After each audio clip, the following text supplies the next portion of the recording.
오늘 함께 나눌 말씀의 제목은 믿음의 복을 주옵소서입니다. 우리 오늘 애나골의 예배, 우리 기도에 함께하는 세종항 지체들 모두에게 우리 하나님께서 믿음의 복을 주시기를 축복합니다. 믿음의 복을 풍성히 받아 누리시기를 바랍니다. 우리 모두는 자녀 세대의 믿음을 상속하기를 간절히 원하죠. 우리 세대뿐만 아니라 우리 다음으로 이어지는 그 세대에 믿음의 복이 잘 전수되기를 원합니다. 부모로서 또 교회의 지도자로서 아마도 다 같은 바람이 있을 것입니다. 제가 목사이기 때문이 아니라 예수 믿는 사람이라면 다 똑같은 소망이 있는 거죠.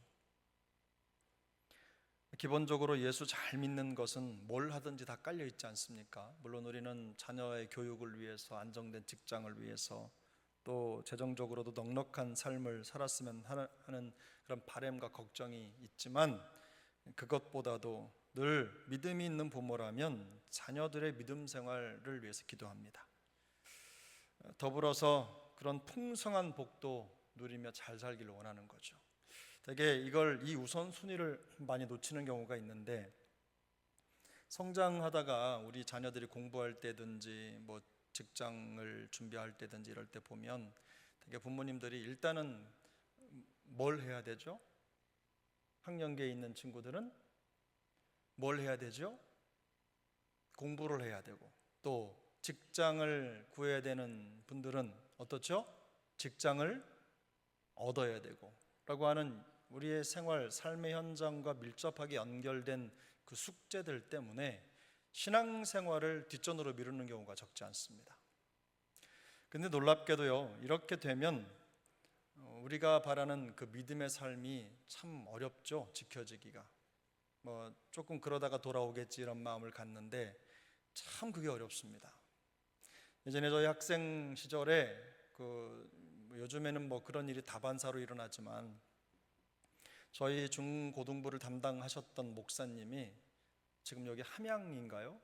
그쪽에서 목회를 하고 계신데, 목사님이 저희들한테 하셨던 말 중에 하나가, 제가 이 말씀 드렸습니다. 전과자라는 얘기를 하셨어요. 전과자. 고등학교, 중학교 이렇게 좋은 학교, 당시에 학력고사를 보고 이렇게 하니까 고3 때 그때만 열심히 해가지고 좋은 학교 가면 신앙생활 잘 하겠지 이렇게 생각하고 그냥 내버려 두는 거예요. 공부하라고 하고 예배에 안 와도 그 문제 삼지 않고 그냥 그렇게 하는 게 일상이 되는 겁니다. 그렇게 하다 보니까 아이들이 잘 되면 그 다음에 엄마는, 아빠는 어떤 마음이 들죠? 일단 하나님이 은혜를 주셨다 이렇게 생각하는데, 그 은혜를 받고 아이가 신앙에서 영영 떠나버리는 일이 생기는 거예요. 왜 그러냐면 그렇게 해서 잘 됐다는 안 좋은 신호를 주는 거기 때문에, 그렇게 해도 괜찮다는 신호를 주는 거기 때문에 전과 1범. 그 다음에 직장 취업 이런 거 할 때도 어떻게 해요? 똑같이 하는 거예요. 이거 될 때만 열심히 예배 안 나가고 기도 안 하고 신앙생활 대충 해도 잘만 되면 우리 엄마 아빠 좋아하니까 이렇게 생각하는 거죠. 그건 아이들이 그렇게 하도록 부모님들이 아이들에게 신호를 준 겁니다. 신호를 주어서 그렇게 해도 된다, 잘 되기만 하면 된다 이렇게 생각하는 거죠. 저는 사실 저희 가정도 예외가 아니지만 과거에 사역하면서 그런 가정 정말 많이 봤습니다. 가정이 참 잘 살아요. 우리가 생각하는 돈 몇억 이 정도 가지고 떵떵거리는 그런 수준이 아니에요. 수십억, 수백억, 심지어는 수천억을 가진 분들이 신앙생활을 하는데, 자녀 때문에, 자녀가 신앙생활을 하지 않고 가는 그 길 때문에 얼마나 눈물 뿌려 기도하는지 그걸 제가 여러 차례 봤습니다. 떵떵거리며 살아도 그 물질이 그 아이를 교회로 불러들일 수가 없어요. 그런 일들이 정말 많았어요. 믿는 부모라면 똑같은 바람을 가지고 있는 겁니다. 신앙적으로 잘 됐으면 좋겠고, 사실은 아이들에게 공부 잘해라, 열심히 노력해라, 이것도 다 우리는 알잖아요. 거기에는 신앙생활도 잘하고 기도하면서 잘하기를 바라는 마음이 간절한 거예요. 그런데 아이들이 그걸 엄마 아빠의 생각을 잘 이해하지 못할 때가 많죠. 그래서 선명하게 얘기해 주지 않으면 곡해할 이유가 원인이 우리가 제공을 하는 것입니다. 그래서 우리 부모님들은 항상 믿는 자로서 예나 지금이나 똑같은 바람을 갖고 있다는 것, 우리의 마음속 안에 무엇이 정말로 중요한지에 대해서 고민을 하시고 아이들에게 전달을 하셔야 될 것입니다. 아이들이 뭐 공부한다고 이거저거 빼달라고 하면요, 부모 입장에서는요 그거 해주고 싶은 거예요. 그렇게 해서 성적 뒤떨어지면 어떻게 하나 이런 생각이 드는 거죠. 혹시 지금이라도 그런 마음 가지고 계신 학령기의 자녀를 둔 부모님들이 계시다면 지금이라도 그렇게 하시면 안 됩니다. 지금이라도 이 부모, 그러니까 아버지와 엄마가 똑같이 생각을 하셔야 되겠더라고요. 한쪽에서만 그런 생각을 가지면 이 아이들이 갈피를 못 잡는 겁니다. 그래서 항상 그런 명령체계는 한 채널로 나올 수 있도록 그렇게 잘 하시면 좋겠어요. 우리 권사님들, 집사님들이야 이미 다 자녀들 키워두셨지만, 자 그러면 자녀들이 그렇게 자랐는데 부모 말 잘 듣습니까? 잘 들어서 교회 잘 나가고 예배생활 잘 합니까? 다 우리 똑같이 숙제가 있는 겁니다.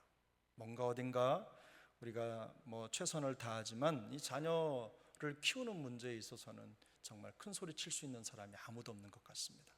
그런 의미에서 우리가 조금 더 깨어서 그런 안일함보다는 더 긴장감을 가지고 이런 상황을 대처해야 될 것입니다. 우리와 똑같은 마음을 가지고 느헤미야도 다음 다가올 세대가 믿음의 견고한 반석 위에 서기를 원했습니다. 누구보다도 간절히 원했어요. 비록 타락한 세상이라고 하는 무서운 현실이 도사리고 있지만 타협하지 않고 신앙의 원리를 따라서 믿음을 지키며 사는 담대한 자녀 세대가 일어나기를 원했습니다. 하지만 예루살렘 성벽이 기적적으로 재건된 것과 그 안에 살고 있는 성도들의 신앙이 재건되는 것은 또 다른 과제였습니다. 같은 문제가 아니었어요. 성벽이 재건됐다고 해서 그 이스라엘 백성들의 신앙이 바로 서는 게 아니었다는 말씀을 드리는 것입니다. 성벽 재건의 성공과 기쁨의 여운이 다 사라지기도 전에 백성들의 신앙은 무너졌고 심각한 영적 위기로 이어졌습니다. 이방인 문화 속에서 그들과 섞여서 타협하며 살던 유다 백성의 자녀들에게 나타난 가장 두드러진 문제점이 뭐였는지 아십니까? 언어 문제였어요.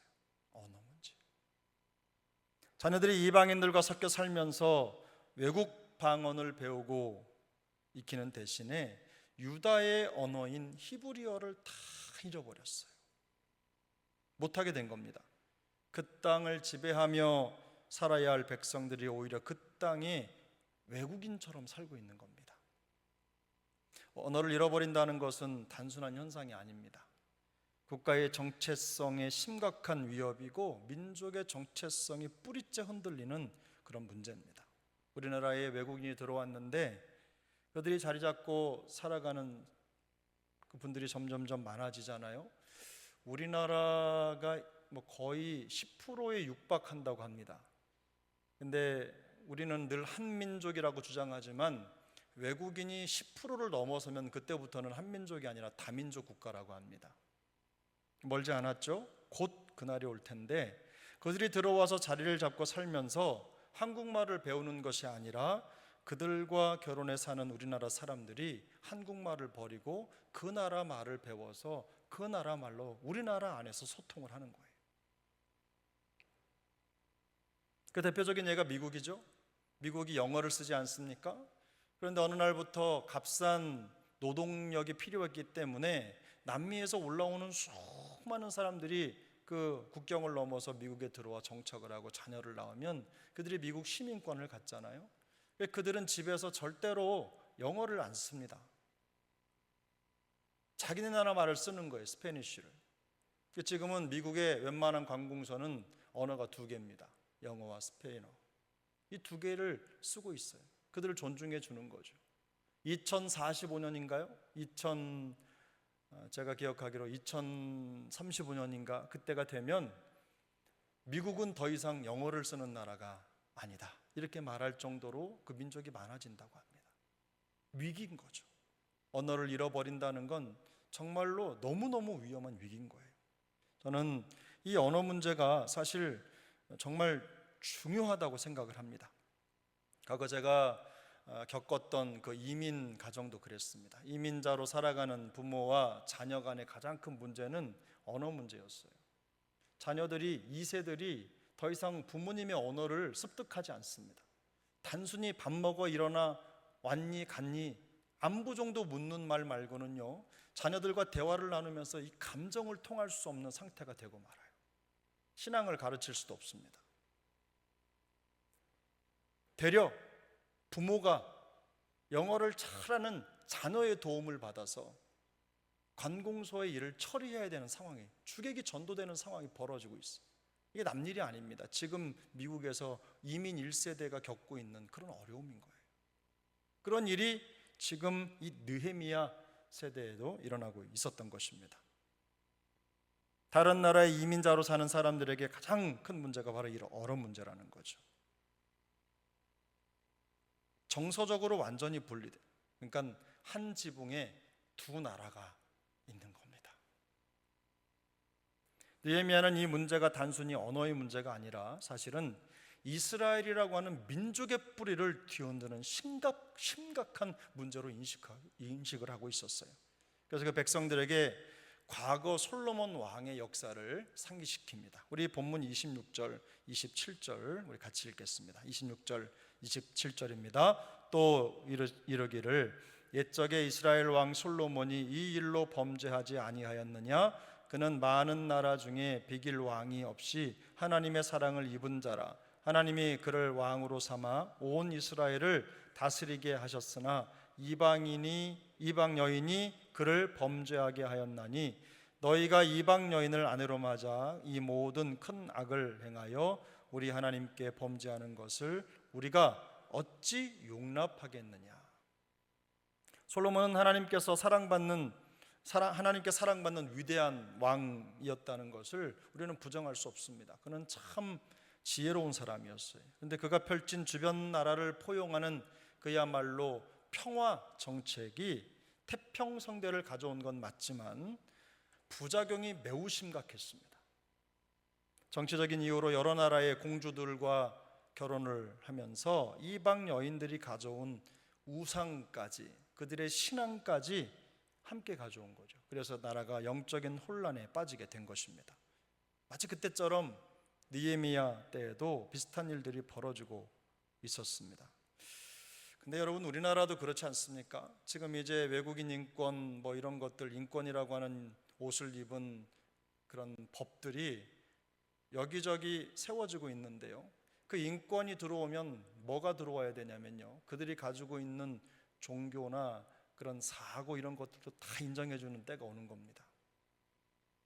우리나라도 무슬림의 인해 전술을 넘어서지 못한, 그것에 그냥 완전히 함몰될 그날이 그렇게 멀지 않았어요. 그들은 낳고 또 낳고 또 낳잖아요. 우리는 안 낳고 또 멈추고 안 낳고 이렇게 가고, 그러다 보면 어느 순간에 이제 다 덮이는 겁니다. 아프리카 같은 그런 지역도요, 아직까지 복음이 들어가지 않은 땅이 많이 있지만 그 민족들은 부족 중심이잖아요. 그래서 기독교가 먼저 들어가느냐 무슬림이 먼저 들어가느냐에 따라서 그 부족의 종교가 결정된다고 합니다. 인도네시아라든지 많은 섬으로 된 이런 나라들이 주로 그렇다고 해요. 우리가 선교해야 될 이유가 있겠지만 지금 우리나라도 그런 심각한 그 종교적 상황에 놓여 있는 것입니다. 근데 그 당시에도 이런 일이 벌어졌어요. 그런 것들에 대한 안일한 마음이 제사장, 나라를 다스리는 주권자들에게까지도 연결이 돼서 그 제사장의 자녀들이 이방 자녀들과 결혼해서 한 가족을 이루는 일들이 벌어졌습니다. 대표적인 예가 대제사장 엘리야십의 손자가 산발랏의 사위가 된 것이었습니다. 느헤미야는 자녀들이 민족의 언어를 버리고 이방 문화에 익숙하게 살고 있는 이 문제와 더불어서 이방 여인과의 통혼의 문제를 매우 심각하게 인식하고 엄중히 다뤘습니다. 느헤미야는 이러한 영적인 문제의 심각성을 엄격히 다루면서도 그런 일이 반복되지 않고 또 앞으로 나타날 자녀 세대가 믿음의 순수성을 지키면서 하나님의 백성으로서의 정체성을 잃지 않기를 바라는 마음으로 오늘 이 본문을 기록한 겁니다. 여러분이 맨 마지막에 이 느헤미야의 기도가 두 줄 나오는데요, 맨 마지막에 하나님이여 나를 기억하사 복을 주옵소서. 이런 죄를 그냥 두지 마시고 이런 것들을 멸하고 새롭게 한 하나님이 모든 과정을 주님이 지켜봐 주시고 이런 죄가 우리 민족에 다시 들어오지 않도록 주님 도와주시고 이런 마음을 굽어 살펴주셔서 하나님이 이 민족에게 믿음의 복을 주옵소서. 이 기도로 예레미야서가 마무리되는 겁니다. 예레미야가 아니고 느헤미야서가. 느헤미야에게 있어서 무너진 예루살렘 성벽을 재건하고 잃어버린 이스라엘 나라의 기틀을 준비하는 것은 대단히 중요한 문제였습니다. 엄청난 과업이죠. 실제로 그랬습니다. 그러나 성벽의 재건이 그들의 영적인 재건으로 곧바로 이루어지는 것은 아니었어요. 느헤미야는 바로 그 지점에서 이스라엘의 영적 재건의 시급함을 깨닫고 그 중요성을 우리에게, 후대에게 전달하고 있는 것입니다. 자칫하면 우리 모두가 다 삼킬 것이기 때문에 그 중요한 메시지를 지금 전하고 있는 것입니다. 이러한 느헤미야의 모습을 통해서 우리가 얻을 수 있는 교훈 중에 가장 중요한 것은 이겁니다. 영적인 안일함을 경계해야 된다는 거예요. 영적인 안일함을 경계하라. 본문 23절, 24절 우리 한 번 더 읽겠습니다. 23절, 24절 그때 내가 또 본즉 유다 사람이 아스돗과 암몬과 모압 여인을 맞아 아내로 삼았는데 그들의 자녀가 아스돗 방언을 절반쯤은 하여도 유다 방언은 못하니 그 하는 말이 각 족속의 방언이므로. 느헤미야는 자녀들의 언어가 부모와 다르다는 사실을 깊이 이렇게 인식하고 괴로워했어요. 너무나 괴로운 일이죠. 한 가족 안에 다른 언어를 가지고 있는 것만큼 심각한 일이 어디 있겠습니까? 사실이 그렇죠. 이 언어가 다른 문제, 어제 오늘의 일이 다른 가정의 얘기가 아닙니다. 우리 가정뿐만 아니라 공동체, 교회, 심지어는 국가적인 차원에서도 매우 심각한 문제죠. 언어가 다르다 보니까 이스라엘에게 일어난 가장 중요한 문제점 중에 하나가 뭐냐면 그들에게 말씀을 가르칠 수가 없는 거예요. 하나님의 말씀을 가르칠 수가 없었습니다.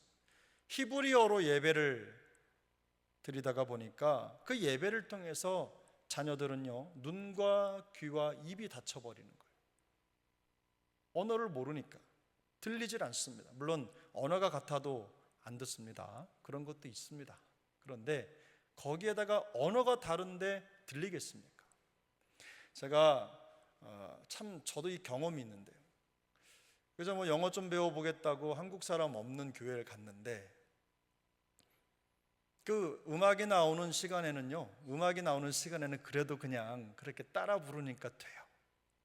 이렇게 보고 자막이 계속 뜨니까. 근데 말씀을 듣는 시간에는요, 이게 도무지 들려야 말이죠.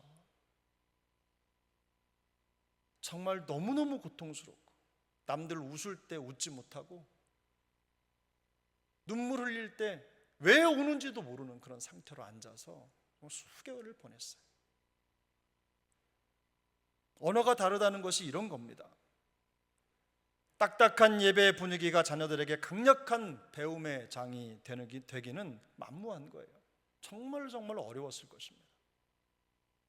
밖에 나가 친구들과 이방 언어로 대화를 나누고 격식 없이 그런 편안한 문화 속에서 오히려 더 많은 것을 배우는 거죠. 더 많은 것을 습득하는 거예요. 지금 우리도 마찬가지입니다. 우리 현재도 그래요. 현재도 교회가 딱딱하고 뭔가 기회가 없고 강요하는 듯한 느낌이 들고 그러면 아이들은 교회 오면 귀 닫고 눈 닫고 입 닫습니다. 그러나 친구들과 함께 있으면서는요, 마음껏 얘기하고 듣고 말하면서 그들을 통해 배우는 거예요. 그러면서 우리 이스라엘의 자녀들은요, 이방의 문화를 배우고 수많은 그런 상황 속에 노출되어서 점점 그 히브리 문화로부터는 멀어져 가고 있었던 것입니다. 이런 일에 대해서 우리는 이런 생각을 가질 수도 있겠죠. 바일링구얼 되면 얼마나 좋을까? 이중 언어를 하면 얼마나 좋을까? 우리 아이가 영어도 하고 중국어도 하고 한국말도 잘하면 얼마나 좋을까? 그러니 가서 마음껏 그렇게 지내라. 다양한 문화를 섭렵하는 것도 필요하겠지? 이런 마음을 가지고, 그런 안일함을 가지고 그들을 대한다는 거, 이거 정말로 위험한 발상입니다. 언어가 바뀌면요, 그 생각도 바뀌는 거예요. 근데 여러분, 이 말이 바뀌어야 생각이 바뀌거든요. 아무리 막아도 자녀들은 교회보다 세상에 노출된 시간이 비교적 많을 수밖에 없죠. 비교할 수 없을 만큼 세상에 더 많이 나가는 거예요. 우리도 그렇지 않습니까? 그래서 신앙생활을 가르치는 일은요, 의도적일 수밖에 없어요. 신앙생활을 가르치는 일은 의도적이어야 합니다. 자연스럽게 잘 되지를 않아요. 신앙의 언어를 가르치고 때를 따라서는 자녀들이 가진 언어 습관, 거기에 신앙의 옷을 입혀서 함께 사용하는 노력도 필요할 것입니다. 요즘에는 애들이 말을 다 하지 않아요. 꼭 줄여요. 줄여. 모의고사, 뭐고? 난 얘들이 도대체 무슨 말 있고 무슨 말을 하는지를 모르겠네. 뭐고? 또 뭐라 하더라? 하여튼 다 줄임말이에요. 두자 아니면 세자로 다 줄여서 얘기해요. 그러니 우리 같은 분들이야 어떻게 그 말 알아듣겠습니까? 근데 그걸 잘못됐다고만 말할 게 아니라 그들의 언어를 우리도 습득해서 거기에 신앙의 언어를 입혀야 돼요. 신앙의 언어. 성경 공부 줄임말 무슨 말입니까? 성공 얼마나 좋아요.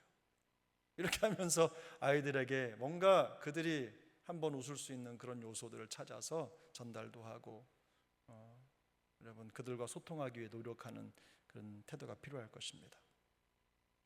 느헤미야는요, 부모 세대에 아직은 괜찮아 라고 하는 그 생각과 안일함이 결국은 자녀 세대의 신앙과 삶에 대한 막대한 영향을 끼쳤다는 것을 간과하지 않았어요. 그 문제를 지적하고 있는 겁니다. 이런 안일함이 영적 침체로 이어지고 결국은 말씀에 대한 무관심으로 이어져서 영적 타락을 초래하는 그런 수순을 밟게 되는 것이죠. 그러므로 영적인 측면에서 이 괜찮을 것이다 라고 하는 안일함은요, 항상 위험합니다. 신앙생활에 있어서 안일함은 단순한 쉼이 아닙니다. 안일한 생각을 갖는 순간 우리는 떨어지거든요. 추락하거든요. 쉽지는 않겠지만 영적으로 표류하거나 더 나빠지지 않기 위해서는 늘 이 긴장 상태를 놓지 않는 것이 중요합니다. 영적인 긴장을 유지하는 가장 쉬운 방법은 무엇입니까? 신앙의 원칙을 정해두시고 그 원칙을 지키는 겁니다. 예를 들면 평소 말씀 묵상의 원칙, 기도의 원칙을 지키는 거예요. 나름대로 성경을 읽으면서 배운 언어들을 일상 속에서 사용하고 가정의 영적 환경을 위해서 필요한 생활 원칙을 정하고 가족이 지키도록 상황을 만드는 거죠. 말씀을 읽고 묵상하는 원칙을 지키기 위해서는요, 몇 가지 원리를 따르셔야 합니다. 고정해 두고 그 틀의 생활 패턴을 맞춰야 돼요. 조금 불편해도 그걸 정해놓고 맞추는 게 굉장히 중요합니다. 더구나 짧은 시간에 말씀 묵상을 그냥 휘리릭 해치우는 일이 너무나 많다 보니까 장소, 시간, 방법 이런 것들이 익숙할수록 좋아요. 익숙한 장소, 또 익숙한 시간, 또 내가 말씀에 집중할 수 있는 환경 이런 것들을 만들어 놓고 거기에 앉으면 말씀 묵상이 되도록 자꾸 연습하고 그런 나만의 기도방, 나만의 말씀방을 정해놓는 것이 굉장히 중요합니다. 물론 지나치게 율법적일 필요는 없습니다. 피곤하고 바쁘면 하루 이틀 묵상을 내려놓기도 하죠. 놓칠 수 있겠지만 묵상이 그저 매일 하는 숙제가 아니라 밥이라는 걸 아셔야 돼요. 안 먹으면 죽는다는 거. 이걸 기억하시고 꾸준히 그런 생각으로 하는 게 중요합니다. 꾸준함이 진짜 영적인 실력입니다. 저는 책을 읽거나 성경을 읽다가 좋은 문장이나 단어가 나오면 그걸 따로 적어둡니다. 요즘은 뭐 이렇게 휴대폰으로도 메모가 가능하고 휴대폰 무슨 이렇게 컴퓨터 다 연결이 되니까 한 곳에 적어놓으면 다 같이 있거든요. 뭐 조그마한 수첩에 적기도 하고.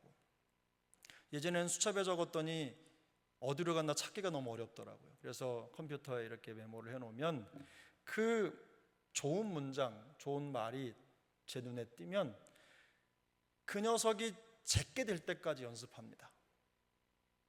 제 건 아니지만 제가 사용하면서 저에게 익숙해지도록 하기 위해서 무던히 애를 써요. 저는 언어가 바뀌어야 생각이 바뀌고 생각이 바뀌어야 행동과 삶에도 변화가 나타난다는 것을 믿기 때문입니다. 말씀을 읽으면서도 말씀의 언어를 갖지 못하면 변하지 않는 겁니다. 저는 사역을 하면서도 그렇게 배웠습니다.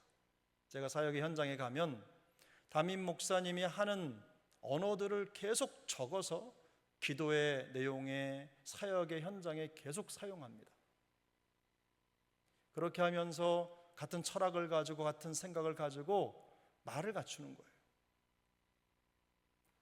그래야 뭔가 좀 통하지 않겠습니까? 우리 성도님들도 마찬가지예요. 내 것이 아니요 이런 생각하지 마시고 들리면 좋은 거 적어두셨다가 연습도 하시고 계속 그런 것들 함께 사용을 해야 교회가 한 방향으로 정렬이 되는 것입니다. 너무 많은 원칙을 세워놓고 지키지 않는 것보다는 지킬 수 있는 것들을 선별하시고 조금씩 강도를 높여가시는 게 더 중요합니다.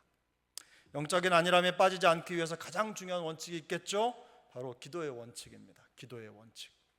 느헤미야서는요, 하나님이여 나를 기억하사 복을 주옵소서라고 하는 강력한 기도로 마무리가 됩니다. 우리의 노력도 필요하겠지만 모든 상황을 하나님께 맡겨드리는 기도, 그 기도가 더욱더 필요하다는 것이죠. 느헤미야의 지속적인 개혁, 그것은요 기도로 시작했고 그리고 기도로 마무리가 되었습니다. 신앙 전수의 중심에도 사실은 기도가 있습니다. 부모의 기도에 대한 헌신이 자녀들이 자라는 텃밭이 되는 거죠. 느헤미야처럼 내 하나님이여 나를 기억하사 복을 주옵소서라고 기도하면서 우리 사랑하는 자녀들을 하나님께 위탁해야 합니다. 뭐 자녀라면요 장가를 갔든 안 갔든 상관없어요. 다 그 자녀들은 내 기도의 대상이라는 걸 꼭 기억하시고 그렇게 기도하셔야 합니다. 뭐 육적으로 내가 내 몸으로 낳은 자녀가 없을 수 있지만 교회 안에 있는 모든 영혼의 자녀들, 하나님이 우리에게 붙여주신 그 생명을 위해서 기도하기를 멈추시면 안 됩니다. 우리 자녀들이 부모의 도움 없이도 스스로 믿음의 자리를 잘 지킬 수 있도록, 그래서 은혜 안에 성장해 갈 수 있도록 우리 부모 세대가 더욱 기도해야 될 것입니다. 사실 부모로서 장성한 자녀들을 위해서 해줄 수 있는 일이 별로 많지 않습니다. 그런데 가장 현명한 부모의 선택은 기도입니다. 가장 현명한 이 부모의 선택, 가장 현명한 일, 바로 그것이 그 자녀를 하나님께 온전히 위탁하는 거예요. 물론 그들이 신앙의 언어를 배우고 영적으로 안일한 삶을 살지 않도록 경계하고 이 환경을 준비해 주는 것도 우리의 노력이 들어가야 되겠죠. 쉽지 않은 일이지만 필요한 일입니다. 그 자녀들이 누리면서 신앙을 배울 수 있는 환경도 조성하고 그들과 공유할 수 있는 문화에 대해서도 열린 태도를 가져야 합니다. 그럼에도 기도보다 중요한 것은 없습니다. 우리 교회가 이렇게 기도하는 교회 될 수 있길 바라요. 여름 사역을 앞둔 제자학교, 또 우리 제자학교 그러면 영아부, 유치부, 유초등부, 중고등부, 청년부, 이들을 지원하고 이들을 격려하고 밀어주는 거 너무 중요하죠. 그런데 우리가 이들을 어떻게 도울 수 있습니까? 기도입니다. 이들이 하나님의 은혜 안에 자라갈 수 있도록 하나님께 위탁하고 기도해 주는 것. 환경을 만들고 뭐 예를 들면 이런저런 일들, 운전을 해주고 아이들 간식을 준비해주고 이런 일들은요 다른 사람에게 미룰 수도 있어요. 그런데 기도는 미룰 수가 없습니다. 내가 해야 될 분량이 있기 때문이에요. 반드시 내가 해야만 하는 것입니다. 그런 면에서 우리는 모두 다 기도의 사명자인 줄로 믿습니다. 기도하셔야 돼요. 바라겠는 우리 세종한교회에 속한 모든 가정마다 우리 하나님께서 믿음의 복을 주시기를 바랍니다. 느헤미야의 마음으로 자녀 세대를 세우고 지원하는 신앙 공동체로 세워져 갈 수 있기를 소망합니다.